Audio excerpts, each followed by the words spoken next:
ఏలూరు జిల్లాలో దొంగలు బీభత్సాన్ని సృష్టిస్తూ ఉన్నారు. రామచంద్ర కాలేజ్ ఆఫ్ ఇంజనీరింగ్ లో 78 లక్షలను ఎత్తుకెళ్లిపోయారు. ఈ నెల 16న కాలేజ్ లోపలికి వెళ్లారు దుండగులు. 2 లాకర్లు పగలగొట్టి డబ్బులు మాయం చేశారు. కాలేజ్ ఎండీ ఫిర్యాదుతో పోలీసులు అయితే కేసు నమోదు చేసుకున్నారు. దొంగల చోరీ చేస్తున్న విజువల్స్ కాలేజ్ సీసీ కెమెరాల్లో అది ఇన్ని రికార్డ్ అయి కనిపిస్తున్నాయి. విజువల్స్ ఆధారంగా ఇప్పుడు దొంగలను పట్టుకునే పనిలో ఉన్నారు ఉమ్మడి పశ్చిమ గోదావరి పోలీసులు. ఆ జిల్లాలో థార్ గ్యాంగ్ కదలికల్ని పోలీసులు గుర్తించారు. ఏలూరు రైల్వే స్టేషన్ సీసీ కెమెరాల్లో కరడుగట్టిన 3 నేరస్తుల్ని కూడా గుర్తించారు. చూడొచ్చు విజువల్స్ లో కూడా. థార్ గ్యాంగ్ హల్చల్తో గోదావరి జిల్లాలో పోలీసులు అయితే అప్రమత్తమయ్యారు. కాలేజీలో దొంగతనం చేసింది ఎవరన్న దానిపైన ఇప్పుడు దర్యాప్తు చేస్తున్నారు.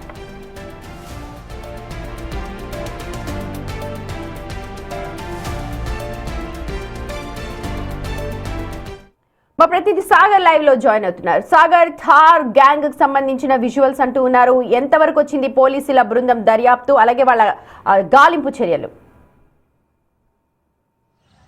సుమతి, ఇంచుమించుగా కాకి సినిమాని తలపించే విధంగా ఈ దొంగతనాలు జరిగాయి. వైజాగ్, రాజమండ్రితో పాటుగా ఏలూరులోని ఒక ప్రైవేట్ ఇంజనీరింగ్ కాలేజీలో 78 లక్షలు ఎత్తుకెళ్లిపారు. వైజాగ్ లోనే పోలీసులు స్పందించి ఇది తార్ గ్యాంగ్ గా గుర్తించి ఉంటే ఏలూరులో 78 లక్షల రూపాయలు పోయిండే కాదేమో అని కూడా ఇక్కడ ప్రజలు భావిస్తున్నారు. ఎందుకంటే మొత్తం హైవే, జాతీయ రహదారి లక్ష్యంగా చేసుకుని జాతీయ రహదారి పక్కనే ఉన్నటువంటి ఈ కాలేజీలు లేకపోతే అత్యంత ఖరీదైన భవంతులే లక్ష్యంగా వీరు దొంగతనాలు చేశారు. మొత్తం 6 సభ్యులు ఈ ముఠాలో ఉన్నారు. అంతకు మించి కూడా ఉండొచ్చని భావిస్తున్నారు. అయితే 3 సభ్యుల ముఠ ఏలూరు పెద్ద రైల్వే స్టేషన్ లో దిగిన వెంటనే అక్కడ ఏలూరు జిల్లా ఎస్పీ కొమ్మి కిషోర్ ఈ మధ్య అత్యాధునికంగా ఏర్పాటు చేసినటువంటి ఏఐ బేస్డ్ కెమెరాల్లో వారి మొహాలు రికార్డ్ అయ్యి వెంటనే సెంట్రల్ ఇన్వెస్టిగేషన్ టీమ్ కి సంబంధించి అందులో ఆ తార్ గ్యాంగ్ ని డిటెక్ట్ చేసింది.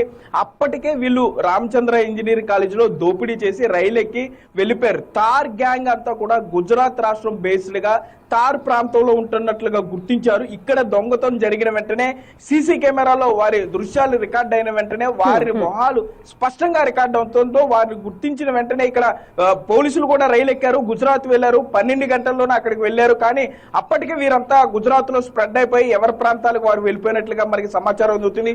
గుజరాత్ పోలీసుల సహకారంతో ఇక్కడ దొంగతనం చేసినటువంటి మోటివ్ స్టైల్ ని బట్టి వారిని అరెస్ట్ చేసే పనిలో అయితే ఏలూరు జిల్లా పోలీసులు ఉన్నారు. Sumathi, right, thank you so much.